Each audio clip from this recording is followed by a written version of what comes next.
Welcome to a new podcast where we're breaking through and breaking it down with a new girl. Your host, Dawn Piercy.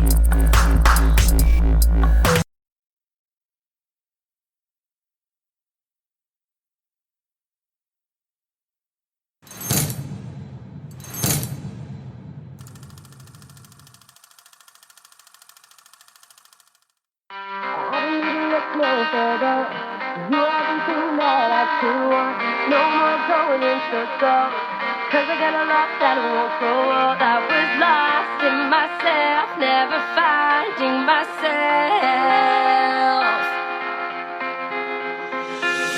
Look into my eyes and my mind get close up. Televised lies got me trying but no luck. Lost in myself like two kids that broke up. Lost like change that's inside the sofa. Until I met you and it changed my focus. Always hold me down and that draws me closer. Love runs deep kinda like an ocean. You love me even when I'm bad with choices. I'm open, tell me how you feel. I'm hoping that we don't grow apart because I'm not holding on to the love that we have. I'm broken, I need you, really think you should know this. And I'm just trying to understand my part so I can write a chapter in my life chronicle. It's undeniable, some say it's illogical. The joy that I get from you is so phenomenal. I don't need to look no further.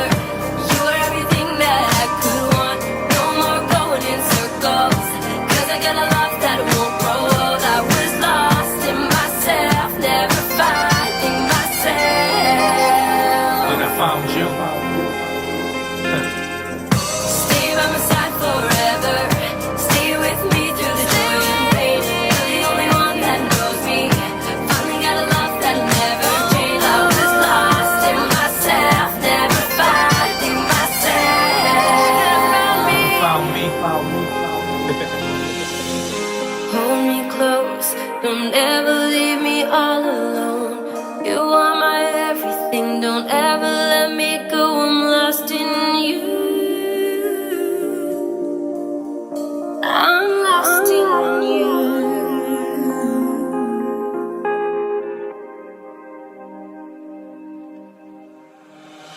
I sit back reminiscing on the day I met you. I was selfish on the grind to get through. About me, now it's all about you. I found something real, not fake like tofu. Never knew love till I got to know you. And when I'm stressed out, you the one I go to. Poetic like Shakespeare, word just so true. Intrinsic, you got my attention, I'm glued. Don't know what you're doing, or even why you be doing it. Following all your clues, but haters say it's intuitive. Proving you really love, but manage to keep on proving it. Losing it when I'm distant, no separating the two of us. So if it's the two of us, I'm getting closer. This is personal, 'cause you love on purpose. Made me a better father, you made me a better husband. You made me a better me, you everything that I wasn't. I don't need to look no further. You are everything that I could want. No more going in circles, 'cause I got a love that won't go on. I was lost in myself, never finding myself.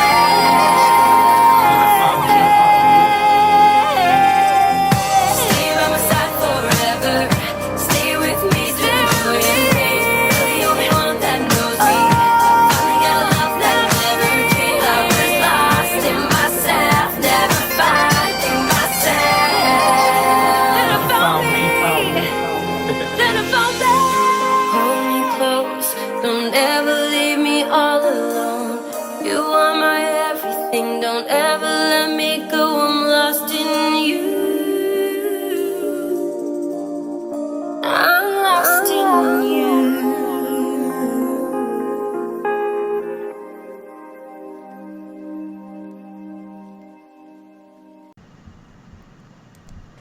Welcome to a new podcast. My name is Dawn Piercy and I am your host. Tonight, I'm bringing you Elohin. He is a music artist and a missionary from the east side of Detroit. Elohin, how are you? And thank you for being a new guest. I am doing awesome, and thank you so much for having me on. I appreciate it. Absolutely. Now, growing up, I know like so many of you, and you had discussed this too, that you found your identity in money, girls, violence, rap. How did you find your way out of that? There are so many people out there that's trying to find their way out of that, and it's really hard to do. Tell us your experience with that and your strength and your hope on that. Yeah, I mean, for me, it was one of those situations where like I had to leave my environment, Mm-hmm. and realize one that there's more to this world than like your neighborhood. Being from Detroit, like a lot of people in Detroit, they never left Detroit. Right. Like a field trip for them, is like going across 8 Mile. And it's like, Lauren. man, yeah, Right. exactly. Like, and so for me, it was getting out of that environment, played a part. But I would say the biggest thing that changed me was just my faith. Coming into a saving knowledge of Jesus, and having that encounter with Him was what really changed me and reshaped everything. So now, it's like I know my identity definitely is not in any of those things, that you just Right. previously brought up, but I know my identity is ultimately found, in Christ, because Amen. he's my creator. So that changed everything for me. Like, Right. totally turned my world upside down. Absolutely. Myself, I grew up, I went to 17 schools. And, back in the 80s and 90s, they say, get out of the house, don't come home till the street light comes on. You don't need to be at home. Oh, lots of mischief for sure. Now, tell us how all of that changed for you. And I know that you're a missionary now and that you incorporate that into your music, into your rhymes. Where did the change start for you? You mean as you from The, the you in mean like my faith walk, Yeah, in or life that allowed you to make that turn in your music, your lifestyle. okay, yeah. Like I said, when I became a Christian, obviously I wasn't doing the type of music, Mm-hmm. that I do now. So it, like, it was automatic for me. Like, once I made that change, it was like it's a no brainer. I cannot continue to talk about this stuff that I'm talking about. Like, Right. it's just, because like I always say, it starts with the heart. Yes, So it what's your does. heart? When your heart changes, then what comes out of your mouth changes. And so for me, like, I had a heart change, so I didn't even feel right trying to say the stuff that I used to say. And to be honest, probably like the first year of my faith walk, I didn't even do music anymore. I was like done with it. I was just, working Mm-hmm. and, going to church, going to Bible study and all that. Like, that was it for me. And then it wasn't until about a year and a half later, probably a year later, that I actually picked it back Mm-hmm. up, and started doing it, with one of my friends. And, we kind of came together and did like a mixtape. And then, it kind of grew from there to where I am now. But yeah, but for me, that's when the change happened. Like, once I became a Christian, I knew, I was like, I can't talk about, Right. a lot of the stuff that I'm talking about anymore. And at least if I talk about it, I can't talk about it in the same way. Like, my perspective on it is different. Right. Absolutely. Yeah. Absolutely. Now, in one of the songs, I wrote your album review for you and got that up Thank you. on. And great review, by the way. Thank you. Got a I'm chance to glad read you it today. liked it. I'm glad you. Yeah. I absolutely love that album. One of the songs that really touched me a lot was Man on the Bus," Hmm. when you were actually talking to yourself, Yeah. like an older version. And I got chills all over my body when I was like, wow, because you're, don't do this and don't do that, and Right. sending yourself a message. Can you tell us how you incorporate your messages into your music? Because every single song, I mean, it goes from like rap to hip hop to like an R&B to Yeah. like a retro feel and just kind of like a relaxed vibe, and then back to very fast paced, and then the end of the album, it just kind of closed with like a bang, like literally, because when I heard those gunshots, and talking about life on the street and trying to Right. find your way out, that's just very, very powerful message. Yeah. Yeah. That the Man on the Bus song is really funny. Because that whole concept was, I actually, like, when we talk about like missionary work, Right. like when the mic is off and I'm off the stage, I believe it's really important to get involved in the community and do things. So I was actually speaking to some students at a school, and one of the students was like, "Hey, you should do a song where you talking to your younger self." And I was like, "Huh, yeah, it's gotta be kind of cool." What a And then I blessing. thought about it. I was like, "Man," I was like, "That's a sweet concept." And so I went home like I think the very next couple Mm-hmm. nights or something, and I wrote it. And I went back to that school, and I told her, I was like, "Hey," I was like, "I took your advice. I wrote that song." She's like, "Can I hear it?" I was like, "No, it's not ready yet. It's not ready." Um, but so yeah, I got that concept from from a student. Like I said, I was at a school, and Mm-hmm. is I love one. I get to do the storytelling. Even though the story is not, it's not a true story. It's a Right. fictional story, but the principles in the story are very true. And I wanted to put a creative spin on it because you have to listen to the song, like really listen to it to Yes. know what I'm talking It's about. deep. It's Yeah, very deep. and I can tell when people really don't listen because they be like, "Yeah, man, that was pretty cool, man. You talked to this guy on the bus, like that was cool, yeah." And I'm like, "You didn't listen." Because if you listen, like when you get to the end, you'll be like, wait a That minute, was like it makes you think, himself. like, At first I was like whoa, is it God? Who is he talking to? And then it right, happened to be yourself and I was like, and that's when it was just kind of like hit me and I was like, wow, to be able to warn yourself and you know, right. so And that's even the vibe of the song, like even the track, it has like a '90s feel to it because it the does. setting that I did it on purpose because the Mhm. setting takes place in like 1995. So I'm like the year's '95. My headphones is playing Bone because I used to listen to That Bone was Thugs and Harmony all the me time. too. That's the year I graduated high school Yeah, too. so Yep. I was in like at that I was in middle school at that time, so I'm listening to that, and so I wanted that whole setting to go back to that era, that mid '90s era, and Mhm. just put the spin on it. So I that was like strategic. I did that on purpose. yeah, I definitely felt the 90s vibe because I was like, "Whoa, wait a minute," because it's got that G-funk era. Yeah, That G-funk era feel and Warren G yeah, and yeah. yeah, all that era and that was always my favorite time. Now, who was your favorite music artist growing up that inspired your style? Or did you just have your own style and just let your soul explode?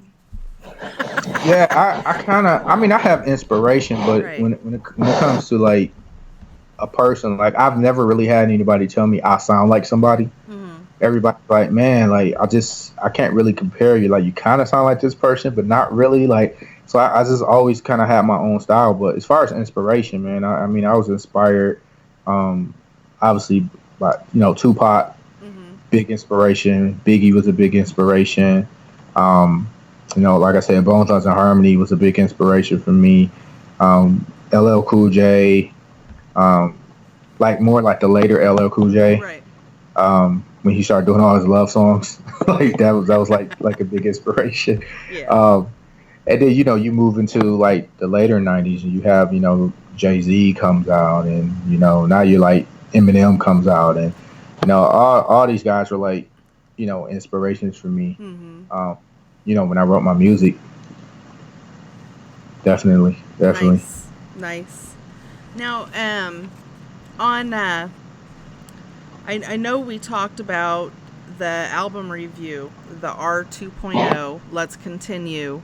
Um, can you enlighten our listeners on the album in whole Hmm. and your message with it and how it was going about making your album? Yeah, it's funny because the reason I called it R 2.0. Let's continue. It's because it actually is a continuation from an EP I put out back in 2013, Oh, okay. which was actually supposed to be an album, but we didn't, it just wasn't working out, so we just threw out a 6-song EP. So the R 2.0 actually stands for Redefine 2.0, Okay. um, because the EP was called Redefine, and I didn't want to use the same title, so I kind of Right. flipped it, a little bit. But it's a continuation of that, and what I'm really talking about, I would say, as a whole, for the most part, on this project is like identity, Mm-hmm. which in a lot of different ways. Personal identity, Right. like when it comes about relationships, like relationships need to be redefined. Who we are as people need to be redefined. Our nation, identity and that needs to be redefined. When you talk about Yeah. racism, all that stuff needs to be redefined. So I covered a broad range of topics on there, Mhm. but the core of it all is just kind of like identity. Like people, are in an identity crisis, and that's why we have so much craziness going on, in our world, in our nation, and even within ourselves. Is because we don't know who I we are. I know. You know what? You're right. And that's so funny because I'm a family historian too. And one of Okay. the things that I started when I first started the podcast was letting people know that anybody that's my guest, helping people put their family trees together if they want to get Hmm. started, or if they have any missing links to try, to help find who they are on the tree wise, because Right. I think it's important that people know where they come from. Yeah, it I is. think it's important to know who you are because 2 years ago, I had no idea who I was. I didn't. I, I didn't have my tree done. We were stuck. We couldn't get past the 1800s. We had all these family members, like 3 or 4 of them that were on the Trail of Tears, but I'm so white. I look like a sheet, I'm so white. So I'm like, well, I can't. I'm like, why does it say they're all Native American? Well, okay, so yes, they were on the Trail of Tears, but I found out that they were African American and they were the slaves that came over on the boat. And I actually was able to find what boat they came over on. I kid you not. Wow. And I was like, oh my gosh. Now, it's not a lot of African, granted. It's like 1% West African and 1% East African trace DNA, but I'm Okay. 46% Egyptian on my 80 on my ancient DNA. Wow. 46% Egyptian, and I was like, what? Egyptian on that, Wow. and then 44% Syrian and 10% Georgian. and Wow. and then I found my family members that came to America, and and I got to find out who all of my ancestors were, and I was like, you got to be kidding me. This is awesome. So, That is all. It's funny because my wife and I were just talking about that the other day. okay. Just like DNA and you know tracing your roots back because my wife is she's black, white, and Native American. You Okay. know, and so and I'm like, man, like I know I know I'm black and I know I have some Creole in me, but I was like, I don't know what else is, Right. I don't know what traces other than that. Like I would love to know like that, but that's so interesting that you said that because we literally just had that conversation. And then I It's had funny. 2%, well, a little less than 2% trace DNA. No, it was 2% because 2% African and then 2% Middle Eastern. And and then I found that one of my grandmas, because my family were actually the royals that came to America. And then, Okay, right, so I so you're found, royalty. yeah, yeah, yeah. Mm-hmm. Awesome. Now there's of course it's my family came here in like the 1600s, 1700s, 1800s. So on both my mom and my dad's side. But the only ones that I knew about growing up were the ones that were on the Trail of Tears. And I have their roll numbers and when they registered. And then I found some pretty scary backstories on that. And they had some really, horrible, rough lives. And that's all I had known. But I thought it was Native Okay. American. I didn't know that they were African, Wow. American. But I know my mom's grandma. She was an albino African American woman. That I do know. Wow. So, yeah, Yeah, that's always so interesting. it is. It It's is. very interesting. So I was. It to know where I come from. It just kind of helped me set me on the path to know that hey, I'm not my ancestors. I'm me, but I have to make my own mark in this world, and I know I can do it. Right. Right. So Right. that set me up on that path right there.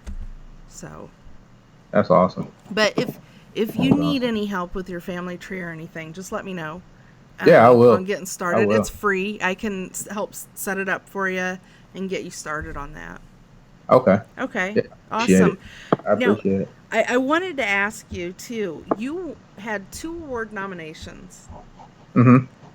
Can you, and 2 projects, and you worked with the Grammy award-winning producer. Can you tell us about that and how that was for you?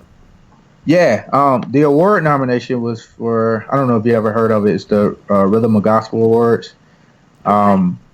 Yeah, that was from my first album actually. I got nominated for, God, I'm trying to think what it was. I think it was Hip Hop Artist of the Year and CD of the Year, something like that. Okay. I didn't win it, but I got nominated, which just I was like, oh, it's pretty cool, my Yeah. debut album, and I get something like that. And then as far as the producer, you're talking about Jr. or Courtney Orlando. That's Mm-hmm. he changed his name to Courtney Orlando. Yep. Yeah, he's out of St. Louis.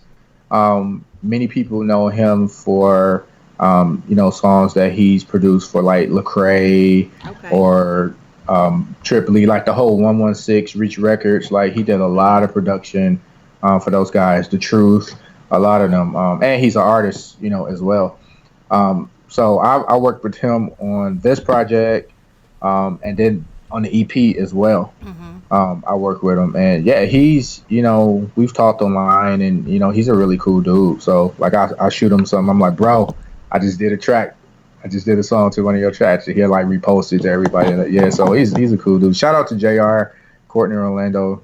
So High Right on. Productions definitely hold it down. Yeah, Awesome. yeah. For our guests that want to follow you, keep up with everything that you've got going on, find your latest albums. I know that you can go to anewpodcast.com and you can find Elohin's album review there. You can stream all of his album on Spotify. Tell us where our listeners can go to follow you to keep up with everything. Yeah, I'm all over the internet. So if you have Twitter, if you have an Instagram, if you have Facebook, you can find me. My Twitter and my Instagram is at Elohin07. So that's ELOHIN07. And then my Facebook is Elohin fan page. So ELOHIN fan page. So that's like all my social media. And my YouTube is the same thing, ELOHIN07. So I try to keep them all the same, so it makes it easier Now, for people to find. you grew up in the 80s, right? Yeah, yep. I'm an Okay. 80s baby. Who was your first, I want to say cassette tape or Man. record? I think, God, I want to say my first legit cassette. I didn't get it until it was like the 90s when I got it. My mom was like real strict, so like she didn't let me listen to any type of like music that had like profanity or swearing or anything like that. So I had to like sneak and listen to it. Same here. So Same here. it was like whatever came on the radio was pretty much what I heard, or if I was hanging Yep. out with friends or whatever and they played stuff. But I think my first like legit cassette that I had was Bone Thugs and Harmony, East 99 Eternal. I have that. I think I have that in my. I have that in my. I have a box of cassette tapes. I couldn't, and I actually have a boom box in my bedroom. I couldn't bring myself to get rid of it. It plays Dad, kid you not. It plays Rick and tapes. I'm like, oh, my boom box. Oh. Yeah. I'm telling you what. That is so funny. Yeah. Yeah, it was Bone Thugs, and I think after that, I bought like we used to like go to like the corner store and get like the little bootlegs. Yeah. So I bought like what was it, West Side Connection, Mac 10, like I had like their stuff, and I remember one day my mom heard it. Like I was trying to play it in my room, and she heard it, and she bust in the door. It's like, "What are you listening to?" And she took the thing out and like ripped all the tape out of it and threw it in the trash. I'm like, ah. It was like that for Too Short with me back in, I think it was like 1989, 88, 89. Okay. My first cassette tape was Michael Jackson. And Okay. then, of course, Run DMC, TLC. Those were my first three. And you remember when everybody used to be out on the streets playing their boom boxes and break dancing back in the 80s? See, When they weren't I beating each don't. other up. I don't, man. It was, yeah, like I wasn't. I honestly in that like the '80s because I was born in the early '80s. So Okay. by the time hip hop like started to get like commercial and It like no, I started wasn't getting even. I didn't gangsta. even listen to it. Gangsta, I was all into R&B. Okay. Yeah, I was an R&B guy until like the Chronic came out. Okay. And that's when I started getting into rap. Was when like gangster rap came, and then so from there I kind of went back, and I started like appreciating like more of the East Coast type stuff. But like gangster rap is kind of what got my attention and made me say, "Whoa, Yeah. I like this." Yeah. Like yeah, Yeah, I grew up with the the old school 80s and all that good stuff. I liked it. okay, Because I lived in Toledo too, which isn't too far from Detroit. nah, it's A not. lot in Detroit. I mean, really, I don't know. We used to always kind of stay indoors. Hey, yeah. But in Toledo too, it was like that. But when you go downtown to that little strip, on that port, do you go to Toledo ever? Uh, drive through all the time, but Okay. never. Well, there's I don't this think port in a. I went to Chick-fil-A. Before we started getting them up here, man, that was the only spot was right off of 475, I think. And just you take 75, 475, and you go west. It's right there. I feel sad for anybody that didn't get to experience the old school because I remember jump roping out on the street while people were boomboxing and break dancing Okay. and all that kind of stuff, and it was just such a more peaceful era. Kids could walk wherever they wanted and not have to, Yeah, that none of that went on in my neighborhood. It was just, you had kids outside playing, um, and then like it was dudes gang banging, it was definitely not. It wasn't like a musical type of like feel. environment. Yeah. Yeah, not at all. And see, we moved to Warren, actually after we lived in Toledo. So Okay. yeah, and that it wasn't bad. I remember the neighbor. I beat up the neighbor's son, Oh no. and his dad came after my mom with a baseball bat, and my mom. You were bullying people? Oh, I didn't bully them. They kept mooning me. So what I did was I took a switch off the willow tree and I peeled it and let it soak in water. And then the next time they mooned me, I slashed their butts. And they was gonna beat me up. So I beat the crap out of them. And they went crying to their daddy. Oh wow. So their dad came after my mom. They're two boys, man. I beat them up. And their dad came after my. Wow. And they were in karate and they were always bragging. Well, I grew up in martial arts too, but I didn't brag about it. So I beat them up. Wow. That is too funny. We ended up That moving kind of because of that. So that's when we moved off Jewett Street in Warren to right behind 8 Mile Library over there off Harding. Okay. Yeah. Okay. So. Yeah, that is funny. People will get you up there in Detroit. They'll get you. You don't They will, bully them man. because they'll knock you out. They will. I said something rude to the ice cream man once, and he ran me into a parked car on my Wow. bike. The ice cream man? I kid you That not. sells like the they used to sell the little wrestling bars? Like Yeah. Yeah. Wow. The ice cream man ran me on my bike Only in into a Detroit. parked car. I flew. Wow. Woo! Yeah. So. yeah, see I like my mom yeah, she kept me in the house a lot. So I didn't get to experience a lot of things which I'm appreciative of now. Right. Because yeah, it was Oh man, Wow. I'm telling you what. I didn't, I learned my lesson. I'm not gonna lie. Don't bully. And then when I moved to Yeah. Indianapolis, I got bullied. So, but I had never been bullied until I moved to the state, to Indiana, ever. Really? Yeah. It's different here. I don't know. It's just different. Wow. But, well, I wanted to thank you for being a new guest. And thank you for giving me the opportunity to do your album review. I really appreciate it. So, No, thank you so much for having me on. I mean, Absolutely. it's been an honor, to be on your show, on your platform. So yeah, everybody, check out the website, check out everything she has going on. It's awesome. Yep. So yeah, And I'm your very appreciative. website is, tell us the name of your website. Yeah, notyouraveragerapper.com. Okay, notyouraveragerapper.com. And then Yeah. a newpodcast.com. Yep. And this Yep. has been a new podcast.